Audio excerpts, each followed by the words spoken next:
क्या बुरहान वानी और अफजल गुरु को आतंकवादी मानता है क्या?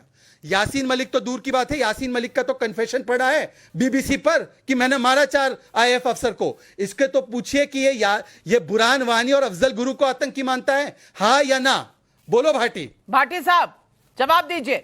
आइए आइए आइए, पहले मैं ये जो शहजाद साहब ने भी सवाल पूछा है, मैं साहब नहीं कहूंगा, पहले तो इसको ये बोलिए कि तू बिना मतलब जहाद और इस्लाम को दिन भर गालियां देता है पानी पी पी के, तो तू होता कौन है मुझसे भी सवाल? अफजल गुरु और बुरहान वानी आतंकी है, हाँ या ना? पहले मेरी बात सुनो, बुरहान वानी के पास जाओ, कब्र में पूछ के आ जाओ। अब समझे, अब बताओ कि आरती टिक्कू जी को इनके बीच में ले जाए, आरती टिक्कू जी को इनके बीच में ले जाना है। जाना पड़ेगा तुझे भी पूछने के लिए कि तुम कौन थे, उनसे पूछ लो। चलिए पूछ लो, मुफ्ती साहब से पूछ लो। बर्दाश्त नहीं हो रहा ना आपसे, आप सबको कब्र में ले जाना चाहते हैं, बर्दाश्त नहीं हो रहा ना आपसे। भट्टी साहब आप वहां राज करेंगे, बाकी सब कब्र में जाएंगे। कमाल है भाटी साहब, ये तो देश तय करेगा कौन कहां जाने वाला है। और पब्लिक सवाल पूछ रही है, हेमंत शर्मा और चितरंजन जी सवाल पूछ रहे हैं क्योंकि हमारे लिए पब्लिक बॉस है और पब्लिक सवाल पूछने का हक रखती है। आइए सुनते हैं हेमंत और चितरंजन के ये सवाल।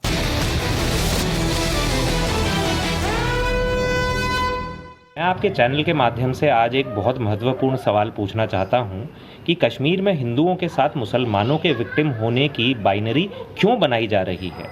क्या ये हिंदुओं से जुल्म को नकारना नहीं? मेरा सवाल कांग्रेस के प्रवक्ता से है।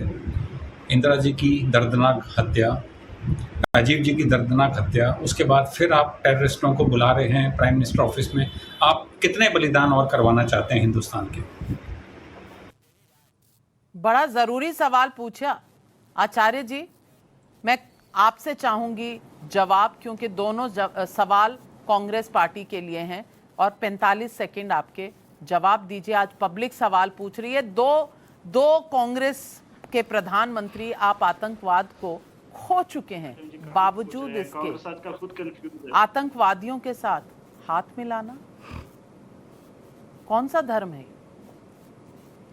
देखिए नाविका जी, हम जुल्म के साथ कभी नहीं खड़े हो सकते हैं, हम आतंकवाद के साथ कभी नहीं खड़े हो सकते हैं।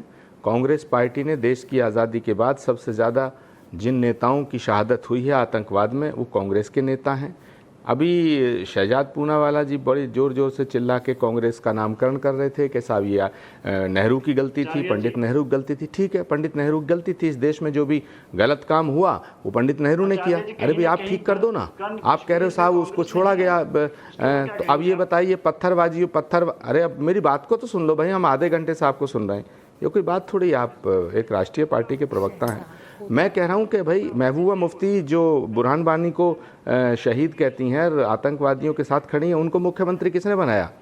और ये बात बिल्कुल ठीक है कि जब रुबैया शहीद का अपहरण हुआ तो ये आतंकवादियों को छोड़ने में कौन गया? हुकूमत किसकी थी? मैं आज भी कह रहा हूं कि जो काम कल तक नहीं हुआ, सुनिए, जो काम कल तक नहीं हुआ वो आज कर दीजिएगा। अगर यासीन मलिक गुनाहगार है तो उसे सूली पे चढ़ाइएगा। हमने तो क्यों नहीं चढ़ाते आप? कश्मीरी पंडितों का पुनर्वास क्यों नहीं करते? आप गुपकार में हैं उनके साथ। मैं तो कह रहा हूं, मैं तो बोल रहा हूं, हम आतंकवादियों के साथ नहीं खड़े हो सकते। देख रहे हो भाटी जी के हौसले, देख रहे हो अफजल गुरु और बुरहान वानी को आतंकी मानने से मना करते हैं। अरे भाई देश आपकी पार्टी में अफजल प्रेमियों को लिया जाता है। शहजाद पूनावाला, देश तो आपके हाथ में है। 8 साल से तुमने क्या किया? आपको सवाल चलिए, सारे देश के गलत काम पंडित नेहरू ने कर दिए, ठीक है, पंडित नेहरू ने कर दिए, ठीक है, पंडित नेहरू ने कर दिए ना, पंडित नेहरू गलत थे, अच्छी बातें मान सही कर दो ना। 8 साल से देश आपके साथ में। पत्थरबाजों को छोड़ने का काम किसने किया? आतंकवादियों को छोड़ने का काम किसने किया? गलत थे, 370 को रखा गलत थे। मौलाना मसूद अजहर को छोड़ के कौन आया कंधार? अरे रुबैया शहीद होने जाते, अरे उनकी शहादत हो जाती तो कौन सा पहाड़ टूट जाता? सोनिया गांधी उस पार्टी मीटिंग में मना किया था उन्होंने को छोड़ा, उन्होंने गांधी उस पार्टी मीटिंग में मना किया था क्या उन्होंने? तुमने जिन आतंकवादियों को छोड़ा, उन्होंने कितनी मांगों को सिंदूर उड़ा दिए, मना किया था क्या उन्होंने? आपको शर्म नहीं आती इसको पॉलिटिसाइज करते हुए? आप हिंसा का पॉलिटिकल फायदा पूरा जवाब देता हूं। एक सेकंड, कश्मीर और देश के आप नाम मुझे पर केवल इतना बताइए आचार्य जी, आप मुझे केवल इतना बताइए कि 370 हटने के साथ है या खिलाफ है? आप क्या कर रहे हैं? 370 हटने के साथ है या खिलाफ है? दर्द को, उनके जख्म को 370 हटने के साथ है या खिलाफ है? एक रास्ता तलाश कर रहे हैं। बताता रहा हूं, आपकी सरकार है, आप क्या कर रहे हैं? और आप तो बहुत मरहम लगा रहे थे उनको माइग्रेंट कहकर, आप बड़ा मरहम लगा रहे थे उनके साथ, आतंकवादियों के साथ बिना शर्तबंदी के बोल रहे हैं। ये मुद्दा मुझे बताइए, मैं आचार्य जी आपके साथ पूरी तरह सहमत हूँ कि कौन लेकर जाएगा हमारे कश्मीरी हिंदुओं, आरती टिक्कू जैसे परिवारों को वापस कश्मीर। मैं बिल्कुल आपके साथ सहमत हूँ, पर मुझे ये चुप्पी नहीं समझ आती कि आपके पास एक लफ्ज नहीं है ये कहने के लिए कि यासीन मलिक के साथ यहाँ क्या वादे किए जा रहे थे। यासीन मलिक डिक्टेट कर रहे थे और प्रधानमंत्री डॉक्टर मनमोहन सिंह मान रहे थे कश्मीरी हिंदुओं को मे बी गिवन जॉब, लेकिन मिलिटेंट्स को साथ में मुआवजा भी चाहिए, रिजर्वेशन भी चाहिए। मैं पूछ रही हूँ, ये मजाक नहीं है कश्मीरी हिंदुओं के साथ? बिल्कुल मजाक है। देखिए नाविका जी, इन्होंने ये मनमोहन सिंह की जो सरकार थी, उससे पहले की भी जो सरकारें थी, इन लोगों ने ये सारे आतंकवादियों को दर्जा दिया पॉलिटिकल प्रिजनर्स का। इन लोगों ने जो ब्रिटिश, जब इंडियन जो थे वो फ्रीडम स्ट्रगल कर रहे थे, ब्रिटिश लोगों ने भी ऐसा कुछ नहीं किया। उन्होंने भी कोई ऐसा दर्जा नहीं दिया जहां पे भी कोई वायलेंस होती थी। लेकिन कुछ सरकारों ने इस देश में इन आतंकवादियों को बिल्कुल तख्ते पे रख दिया और इनको बना दिया पॉलिटिकल प्रिजनर्स। इनके लिए 5 स्टार रिसेप्शंस होते थे, इनके यहाँ कॉन्क्लेव्स में बुलाया जाता था। तो आज सवाल पब्लिक का बस यही है, ये है कच्चा चिट्ठा प्रधानमंत्री डॉक्टर मनमोहन सिंह और कांग्रेस पार्टी का। यासीन मलिक बोले तो सत्य वचन, और कश्मीरी हिंदू मारे गए या कश्मीर से निकल गए तो ये तो अपनी मर्जी से निकले थे। क्या जनेऊधारी हिंदू जो कश्मीर से आते हैं, क्या यही है उनका न्याय कश्मीरी हिंदुओं के साथ? आज यही है सवाल पब्लिक का, और हम चीख चीख कर ये सवाल पूछते रहेंगे।